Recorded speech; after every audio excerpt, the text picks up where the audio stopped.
Bom dia, irmãos. É uma grande alegria poder estar com vocês mais uma vez, poder partilhar da comunhão com essa amada igreja já algumas vezes, e é muito bom sempre retornar aqui e ver o que o Senhor tem feito através de vocês.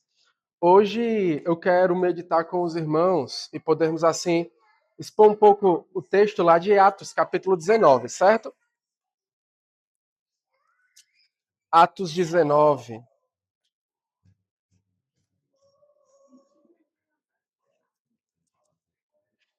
Nós Lá na igreja nós temos feito a exposição do livro de Atos e esse texto me chamou bastante atenção porque ele está aqui dentro da terceira viagem missionária de Paulo, centrado ali em Éfeso, que é justamente onde está o grande centro da ação missionária de Paulo nesse momento do seu ministério.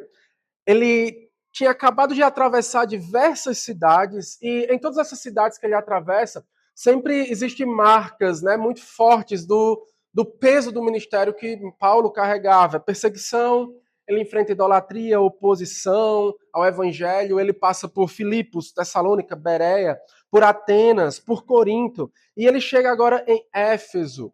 E aqui então, Lucas, ele centra justamente em uma das grandes demonstrações do poder do evangelho, do poder transformador do evangelho, porque aqui na cidade de Éfeso, Paulo, ele vai ver e vai vislumbrar o quanto o evangelho é poderoso para transformar e mudar uma realidade de uma cidade inteira. Os capítulos 19 e 20 aqui do texto de Atos nos mostram que o evangelho ele salva indivíduos e ele abrange pessoas, mas ao alcançar essas pessoas, ele confronta as cosmovisões dessas pessoas, abala os sistemas religiosos ali e transforma tudo aquilo que está ao redor daquelas pessoas. Então, Lucas aqui nos ensina algo muito importante desde o início, que antes de chegar nessa transformação final, da qual toda a cidade é impactada, Deus ele transforma pessoas. Deus ele transforma pessoas. Então, antes de confrontar toda a idolatria de Éfeso, antes de impactar toda a província da Ásia, como nós vamos observar, o Senhor ele encontra alguns religiosos com que tinham uma fé, digamos assim, completa, mas a partir disso e a partir da transformação dessas pessoas, aquela região inteira é impactada. Assim, irmãos, nesse texto eu quero observar marcas de uma fé verdadeira. Como nós podemos ver a essência de uma fé verdadeira sendo manifestada a partir do exemplo aqui destes homens. Vamos ler Atos capítulo 19. Eu peço que você acompanhe comigo do versículo 1 até o versículo 4, inicialmente. Diz assim: Aconteceu que, enquanto Apolo estava em Corinto, Paulo, tendo passado pelas regiões mais altas, chegou a Éfeso. Encontrando ali alguns discípulos, perguntou-lhes: Vocês receberam o Espírito Santo quando creram? Ao que eles responderam: Pelo contrário, nem mesmo ouvimos que existe o Espírito Santo. Paulo perguntou: Então que batismo vocês receberam? Eles responderam: O batismo de João. Paulo explicou: João realizou o batismo de arrependimento, dizendo que o povo cresce naquele que viria depois dele, a saber, em Jesus. Vamos orar. Senhor, nós te agradecemos por estarmos aqui, por podermos ouvir a tua palavra, louvar o teu nome e agora meditar nela. Conduz os nossos corações e as nossas mentes para sermos assim transformados conforme o teu ensino é o que nós pedimos, em nome do Senhor Jesus. Amém. Então, irmãos, aqui eu quero destacar basicamente três marcas de uma fé verdadeira. Nesses quatro primeiros versículos, eu posso perceber que uma fé verdadeira é uma fé que conhece Jesus, uma fé que tem conhecimento sobre Cristo. O capítulo 19 de Atos aqui se inicia justamente mostrando Paulo chegando em Éfeso. Éfeso era uma cidade imponente, uma cidade muito importante do Império Romano. Era um grande centro comercial, um centro intelectual e também um grande centro religioso, dominado ali pelo culto da deusa Ártemis, ou também chamada Diana. E é interessante, porque logo depois, na continuidade do capítulo 19, nós vamos perceber o quanto a adoração à deusa Diana era central àquela cidade. Eu não sei quantos aqui conhecem a minha região, que é a região lá do Cariri, do Ceará, lá em Juazeiro do Norte. Juazeiro do Norte é muito, digamos assim, se formos procurar um paralelo para os nossos dias, considerando todos os limites desse paralelo, né? Talvez a gente pudesse encontrar muito ali. Por quê? Porque você vai encontrar uma cidade onde toda a cultura, a economia, a sociedade ali gira em torno de uma figura religiosa que é o Padre Cícero.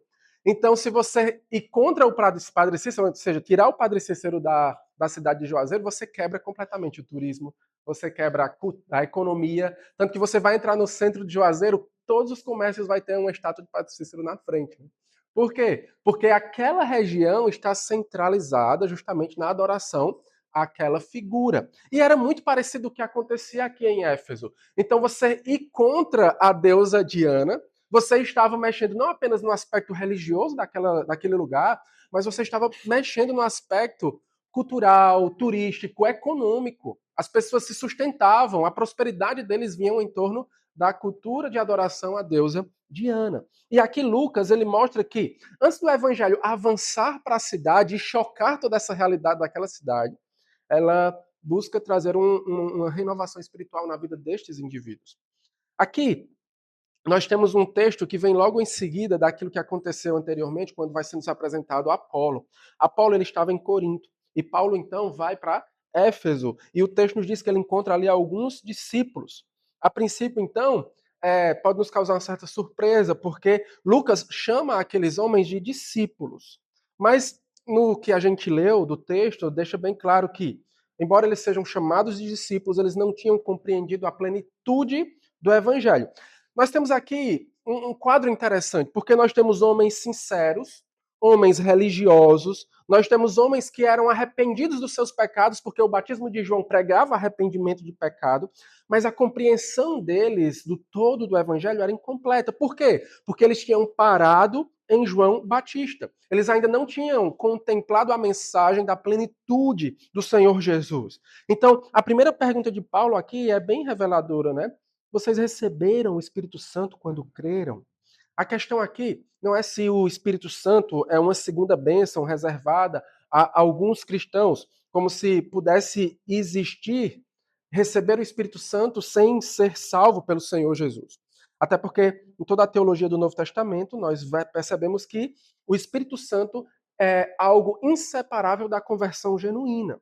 Paulo mesmo vai explicar lá em Romanos 8 e 9, quando ele diz, olha, se alguém não tem o Espírito Santo, não tem o Espírito de Cristo, esse tal não é dele.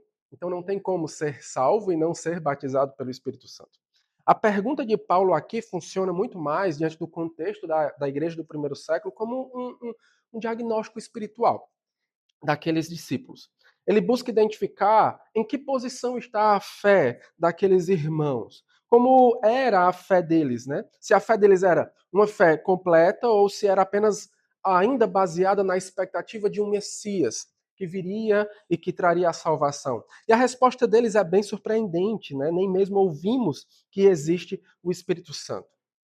Certamente eles não ignoravam a existência do Espírito, até porque no batismo de João ele pregava que o Messias, aquele que viria depois dele, traria o batismo do Espírito, traria também o batismo no fogo. Eles tinham uma certa compreensão a respeito do Espírito Santo. Mas o que eles desconheciam era que o derramamento escatológico do Espírito Santo, conforme profetizado no Antigo Testamento, já havia acontecido por meio do Senhor Jesus. Lembre-se, a promessa do Senhor Jesus é a de que ele traria o Consolador sobre o seu povo, né? Após ali a sua ascensão. E eles ainda não tinham essa compreensão, eles pararam em João Batista. Eles não tinham compreensão do ministério de Jesus, da cruz e muito menos da ressurreição, quanto mais do derramamento do Espírito Santo, lá em Atos capítulo 2, como a gente viu. Assim, irmãos, a compreensão deles era incompleta. Em outras palavras, eles não sabiam que as promessas haviam chegado ao seu cumprimento em Jesus Cristo. Eles pararam ali no batismo de João. Foi como Paulo aqui pergunta: em que batismo vocês foram batizados? No batismo de João Batista. E a figura de João Batista aqui é muito interessante, porque ocupa um lugar, digamos assim, extraordinário dentro da história da redenção. Ele foi o último dos profetas da antiga aliança. Ele foi o precursor imediato do Messias, o Senhor Jesus. O seu batismo era um batismo legítimo, mas o seu batismo tinha um caráter provisório. Era um batismo de arrependimento, como ele chamava, era um batismo de preparação, mas João não era o fim da história. João, como a própria profecia fala, era uma voz que clamava no deserto para apontar para aquele que viria depois dele. Uma seta que apontava para outro. E é exatamente aqui que Paulo explica no versículo 4, quando ele fala que João realizou o batismo de arrependimento, dizendo que o povo cresce naquele que viria depois dele, e esse era Jesus, Jesus Cristo. E aqui é uma declaração muito bonita, porque o próprio ministério de João tinha essa natureza transitória.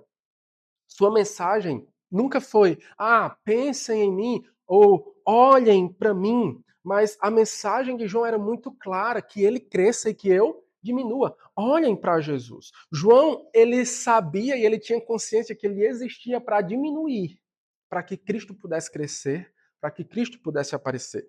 Então, seu batismo chamava o povo ao arrependimento, mas seu propósito final era conduzir as pessoas ao Salvador que estava chegando.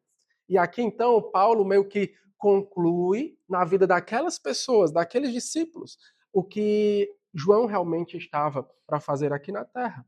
E aqui nós encontramos uma grande lição nesse texto, porque o que nós observamos com isso é que é possível ter muita religiosidade, mas ainda assim não conhecer plenamente a Jesus.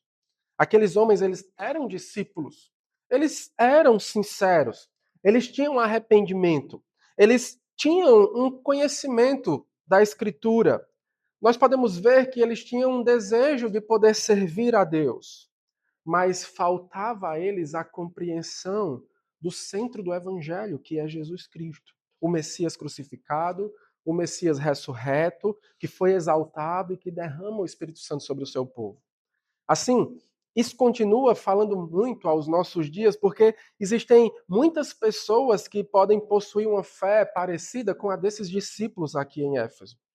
Eles conhecem princípios morais, acham que precisam ser pessoas melhores, frequentam cultos, têm certa reverência pelas coisas de Deus.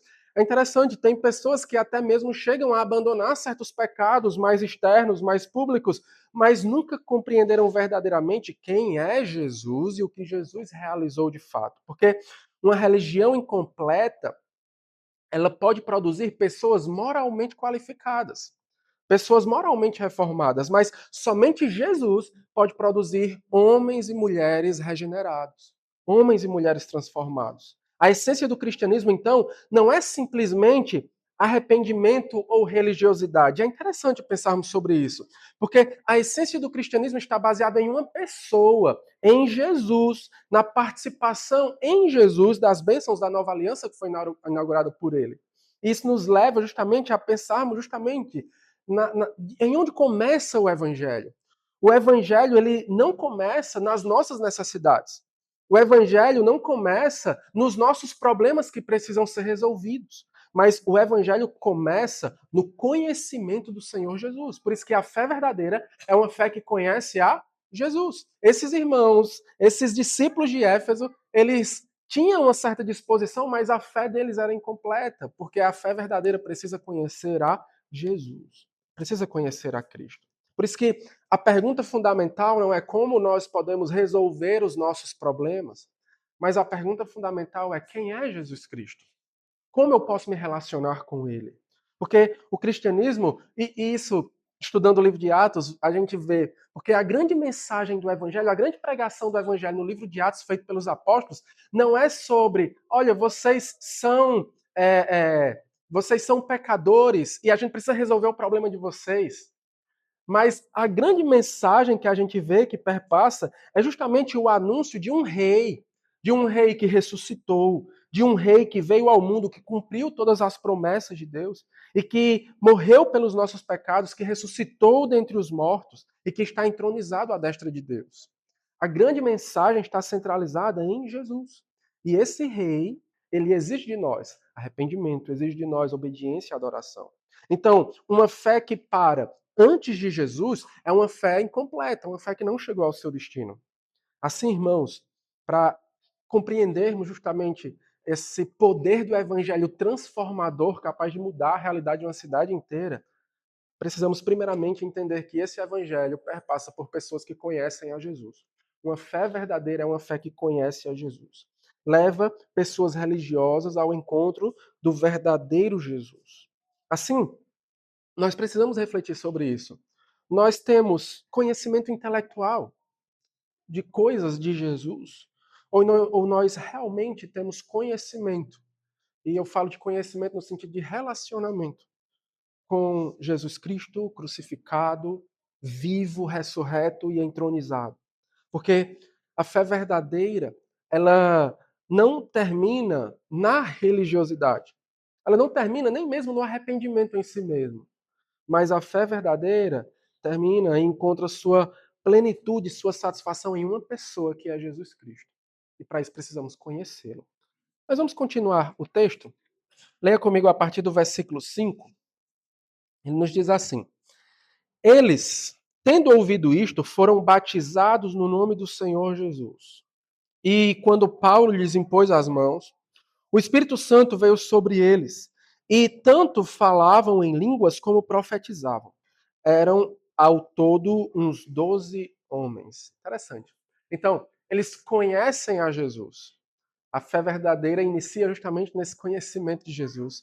Mas aqui nós percebemos que conhecer a Jesus deve nos levar a receber Jesus. Uma fé verdadeira recebe a Cristo. Depois de ouvirem a explicação de Paulo, a reação daqueles homens é quase que imediata, né? Eles ouviram isto, eles foram batizados no nome do Senhor Jesus. E não percebemos, o texto não nos informa, né, uma resistência, um debate, uma tentativa de alguma forma manter a religiosidade que eles tinham, mas quando a verdade sobre Cristo é conhecida diante daqueles homens, eles recebem com fé e com obediência, testemunhada aqui pelo batismo. O texto então mostra que a fé verdadeira não está centrada apenas em conhecer as informações corretas sobre Jesus, mas em recebê-lo pessoalmente e se render a ele. E existe uma diferença aqui entre acerca saber sobre Jesus e pertencer a Jesus, porque estes homens, como nós vimos, eles tinham arrependimento, eles tinham instrução religiosa, mas eles precisavam de um passo decisivo na fé cristã, que é reconhecer Jesus como o Messias prometido, aquele que é anunciado publicamente como rei. O batismo, então, que eles têm é um batismo em nome do Senhor Jesus. Significa, então, que eles foram batizados a partir do nome de Cristo e manifestaram a união com o Senhor Jesus Cristo. Confessaram que Jesus agora é o Senhor e Salvador da sua vida. E até então eles eram, digamos assim, os discípulos em preparação, mas agora eles se tornaram discípulos do Senhor Jesus de modo consumado. E eles viviam na expectativa da promessa, na expectativa do Messias que viria depois de João, mas agora eles entram na plenitude da promessa. Eles conseguem desfrutar do cumprimento disso. E o texto diz então que quando Paulo lhes impôs as mãos, o Espírito Santo veio sobre eles. E eles falavam em línguas, eles profetizavam. O livro de Atos aqui registra, então, alguns acontecimentos extraordinários, né? Mas não necessariamente normativos em cada detalhe, não. Aqui nós podemos ver o derramamento visível do Espírito Santo sobre a vida daqueles discípulos. E esse derramamento visível, de modo que todos que estavam ali podiam testemunhar, era um sinal que autenticava que aquela ação era verdadeiramente de Deus. E é interessante observarmos esse padrão em Atos, né? Porque isso aconteceu em Jerusalém, e para testificar que era a mesma situação, o derramamento do Espírito Santo aconteceu em Samaria, aconteceu na casa de Cornélio, e aqui também aconteceu com esses discípulos. É o último registro desta mesma situação acontecendo. Deus demonstra publicamente para todos que estão ali que aqueles discípulos foram plenamente incorporados na nova aliança em Jesus. Eles participam também da nova aliança. Eles também participam do povo de Deus, porque assim como os discípulos receberam o Espírito Santo, lá em Atos, capítulo 2, assim como também os de Samaria receberam, os gentios receberam em Cornélio, eles também foram batizados no Espírito. As línguas, as profecias aqui aparecem então como esse sinal que demonstra publicamente a todos aquilo que havia acontecido internamente em seu coração. Aqueles homens pertencem ao Senhor Jesus e agora eles testemunham publicamente as mesmas bênçãos espirituais que todos os outros que também desfrutaram deste derramamento do Espírito Santo receberam ali. Eu sempre gosto de pensar nessa nesse derramamento do Espírito manifestado aqui através das línguas e das profecias em Atos capítulo 19, como se a gente pegasse talvez uma pedra e jogasse num lago, né? Eu ouvi essa ilustração, eu não lembro de quem, no lago, e a gente vê aquelas ondas, né, que vão indo, e é como se a situação fosse se mostrando e fosse se normalizando em todos os âmbitos onde o Espírito Santo era derramado, e assim então a igreja ia sendo instaurada. E aqui nós observamos mais uma manifestação disso. Mas, irmãos, é interessante porque o centro do texto não está nessa experiência extraordinária que eles enfrentaram. O centro do texto está na recepção do evangelho que esses discípulos tiveram. O grande milagre aqui não é as profecias e o falar em línguas, mas o grande milagre aqui é que aqueles que antes tinham conhecimento incompleto da fé, agora reconhecem o que lhes faltava. Eles recebem o próprio Jesus, juntamente com o Espírito prometido por ele. E Lucas, então, termina, né, dizendo essa sessão que eram 12 ao todo. Né? O número aqui, é interessante, não temos uma explicação lógica do porquê esse número, mas das minhas leituras eu vi que muitos fazem essa relação, né? Entre os 12 apóstolos representavam o povo messiânico de Deus, assim também os 12 discípulos de Éfeso representam justamente esse novo começo desta nova obra que estava se iniciando para todo mundo ali a partir daquela cidade.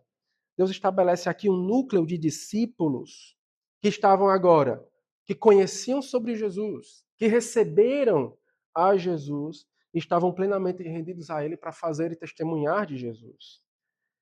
Então, o que nós podemos ver diante desse exemplo é que, e pensando na nossa realidade, né, muitas pessoas querem os benefícios de Cristo, mas querem os benefícios de Cristo sem receber o próprio Jesus.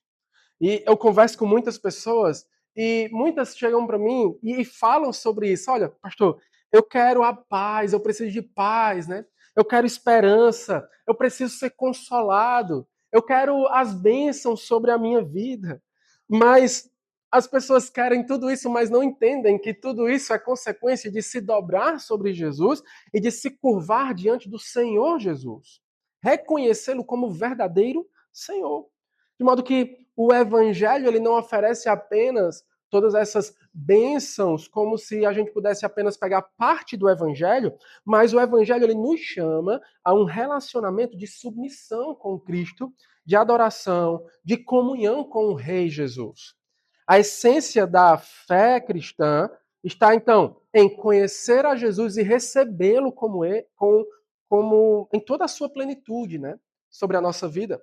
E é interessante porque nós precisamos receber Jesus como profeta, aquele que tem a verdade que nós devemos crer.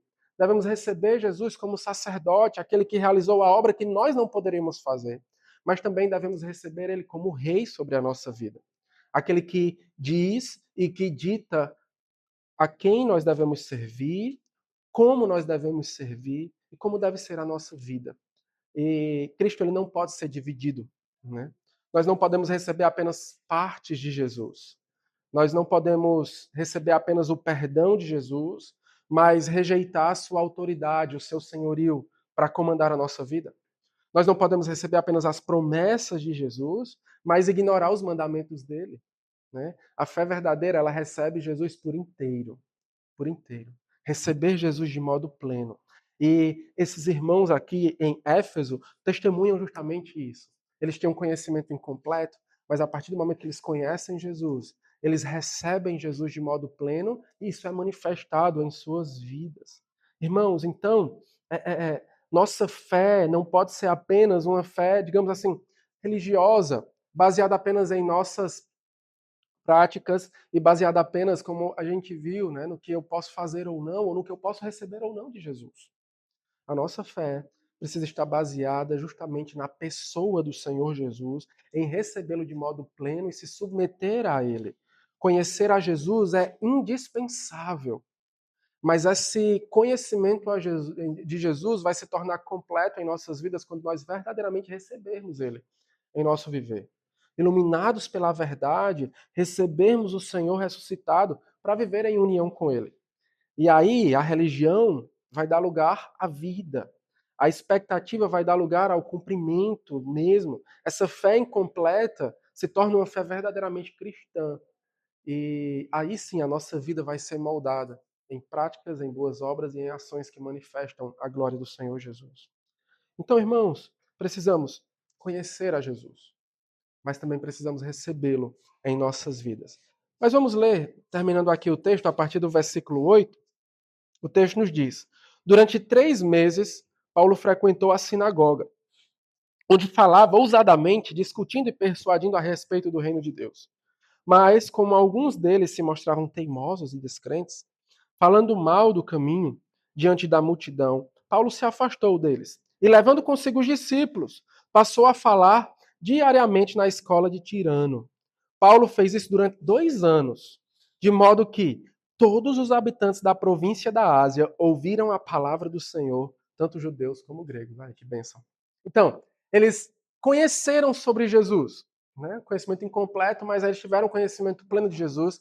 Eles receberam a Cristo, mas uma fé verdadeira, ela não é marcada somente por ser estática, né? A gente conhece Jesus, a gente recebe, mas essa fé ela precisa crescer. Ela precisa amadurecer. Então a fé verdadeira ela cresce em Cristo. Eles foram apresentados à necessidade de conhecer sobre Jesus. Eles então foram direcionados, né, a receber o Senhor Jesus Cristo em suas vidas.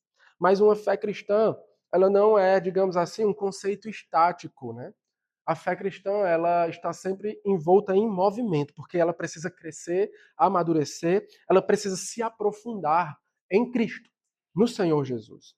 O evangelho, então, não é apenas pautado por decisões momentâneas que a gente faz na nossa vida, mas ela busca desenvolver em nós a formação de discípulos, sermos formados verdadeiros discípulos de Jesus.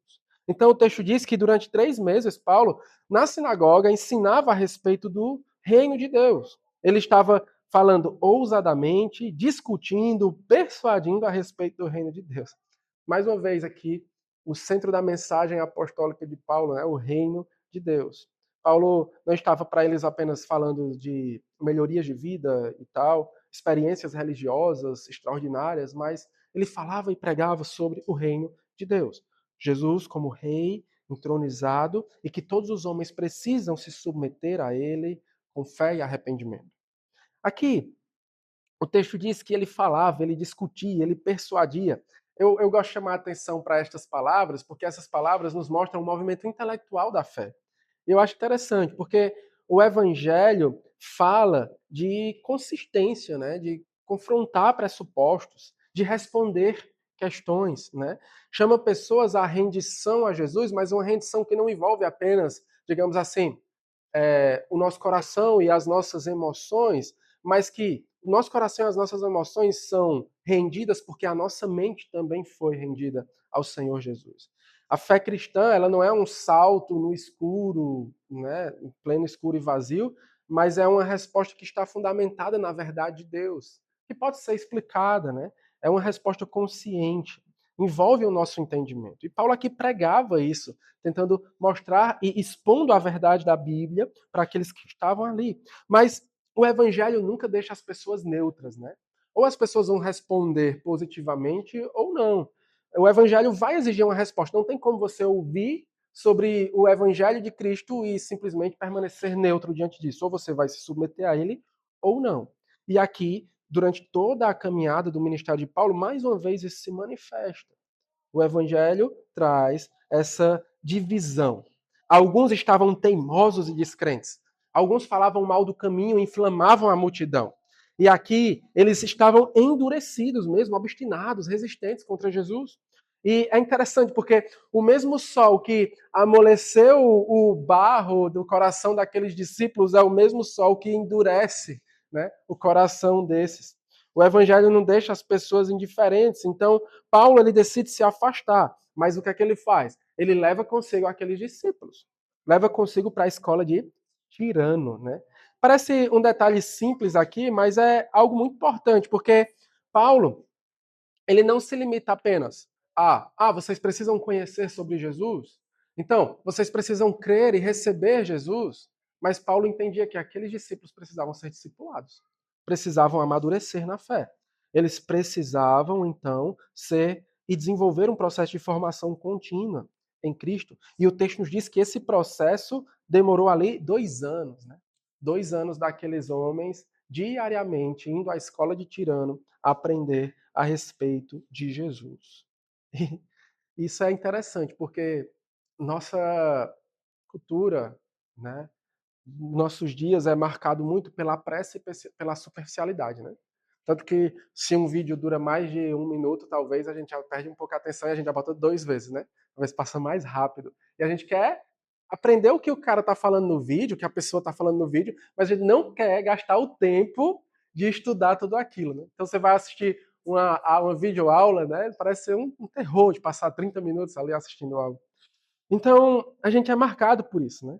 Esse detalhe aqui de que Paulo passou ali 2 anos, e é interessante, diz que diariamente eles estavam ali, é, é algo que nos choca mesmo, porque, irmãos, conhecer sobre Jesus leva tempo, né? A gente precisa desenvolver e aprofundar ainda mais o nosso conhecimento a respeito de Jesus. O crescimento espiritual, crescer na fé, exige perseverança, exposição contínua às Escrituras, certo? Exige de nós permanecer. Eu tenho refletido muito sobre essa palavra, né? Permanecer. Porque nós somos tentados a começar e começar bem e começar animados, mas com o tempo parece que a gente não quer permanecer. Mas exige de nós perseverança. Uma fé verdadeira é uma fé que persevera em Cristo, que persevera em crescer em Cristo. Não permanecer estática, mas amadurecer diante dele. Diariamente eles estavam ali. E aqui, o dia a dia, né, como a gente observa em toda a teologia de Atos, dia a dia envolve o quê? Envolve comunhão, envolve realmente partilhar. Eles estavam ali ao redor daquela sala de aula, né, aprendendo com Paulo, né? Paulo era o professor deles, imagina aí a honra. E Paulo ali como professor deles, explicando talvez sobre as profundezas da profecia que estava ali prevista no Antigo Testamento e como João se encaixava nessa história da redenção e como João era a preparação para que Jesus viesse e como Jesus verdadeiramente, diante de tudo aquilo que foi profetizado por Isaías, concretizava toda a beleza do plano da história da redenção de Deus. Eles conheceram Jesus, mas eles também precisavam se aprofundar. Irmãos, nós precisamos nos inquietar mais para não permanecermos apenas na superficialidade. Sabe? A gente precisa se inquietar mais para que a gente possa se aprofundar mais nos dilemas do evangelho mesmo. Porque não tem como. O que foi que o crente recebeu para poder amadurecer na fé? Um livro. Nós temos um livro. E para conhecermos esse livro, é necessário o quê? Estudá-lo. E estudar um livro, e ainda mais um livro, né, dessa dimensão, exige o quê? Tempo. Né? Então não tem como, né? Às vezes a gente também, quando chega na igreja, quando a gente crê no Senhor Jesus, a gente quer, né, ler. Eu conheci um pastor que ele disse para mim que quando ele se converteu, ele estava tão animado, que de uma noite ele pegou direto, acho que de um dia para o outro ele leu o Novo Testamento todinho, né? Só empolgado ali, certo? Mas tudo isso deve nos fazer entender que precisamos perseverar. E essa empolgação em perseverar, em conhecer a Jesus, em se aprofundar, em crescer em Jesus, é uma marca de uma fé verdadeira que nós precisamos desenvolver. Esses irmãos aqui se dispuseram a todos os dias estar ali com Paulo, estudando a Escritura. Então, o Evangelho ele vai transformar a realidade que está ao nosso redor a partir do momento que ele transforma a nós mesmos. Ele transforma a nós mesmos. Por quê? Porque pessoas, discípulos plenamente rendidos ao Senhor Jesus, formados pela palavra do Senhor Jesus, irão transformar suas ações ao redor, o que vai afetar o seu relacionamento com a sua família, com o seu trabalho, com todos os âmbitos onde você está. E é por isso que o texto termina dizendo o quê? Durante 2 anos eles estavam, de modo que todos os habitantes da província da Ásia ouviram a palavra do Senhor Jesus ali. Incrível isso.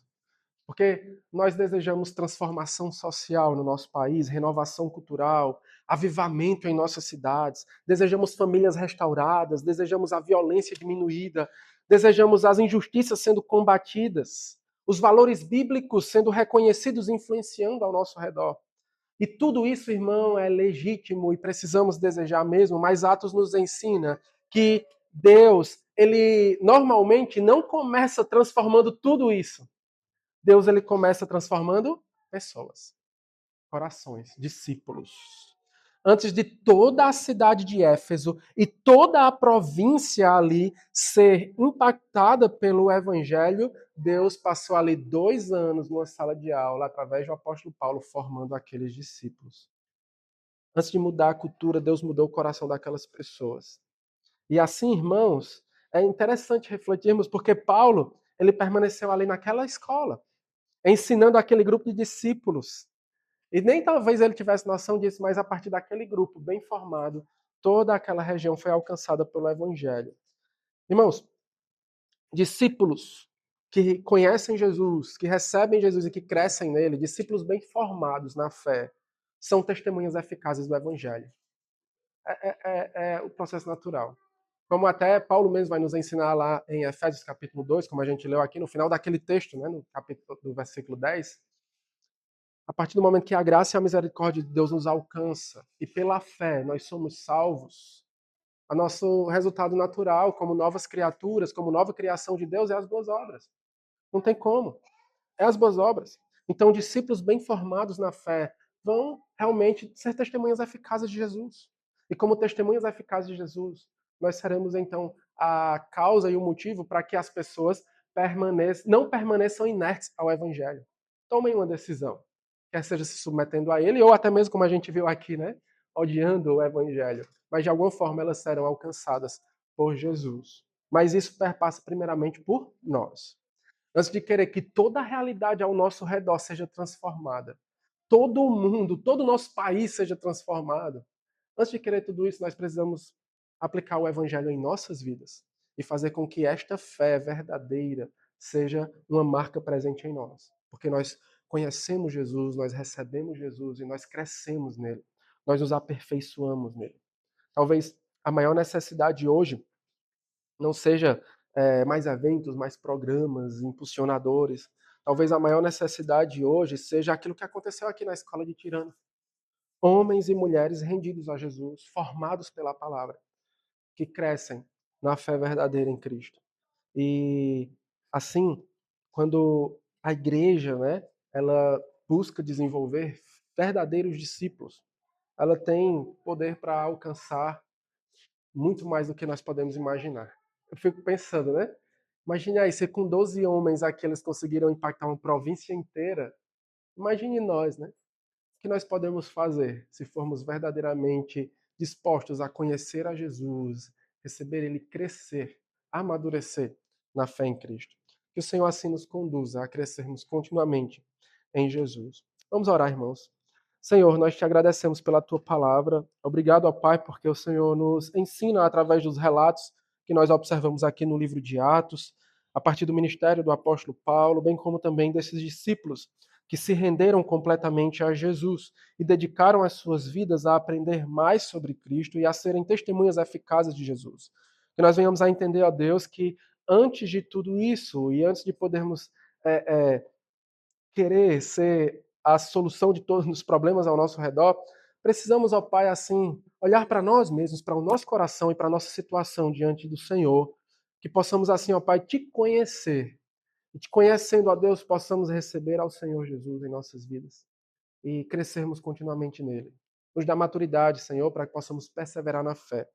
Precisamos, assim, ó Deus, ser mais perseverantes e mais dispostos a conhecer mais sobre Jesus e nos aperfeiçoarmos mais nele, para que assim, sendo discípulos bem formados, possamos ter testemunhas eficazes do Evangelho, aonde o Senhor nos plantar. Nós rogamos por isso, ó Deus, que sejamos então uma igreja para essa cidade que manifesta a Jesus, porque somos testemunhas eficazes de Jesus. É o que nós te pedimos, rogando assim que o Senhor forme mais discípulos em nosso meio, no nome do Senhor Jesus Cristo. Amém.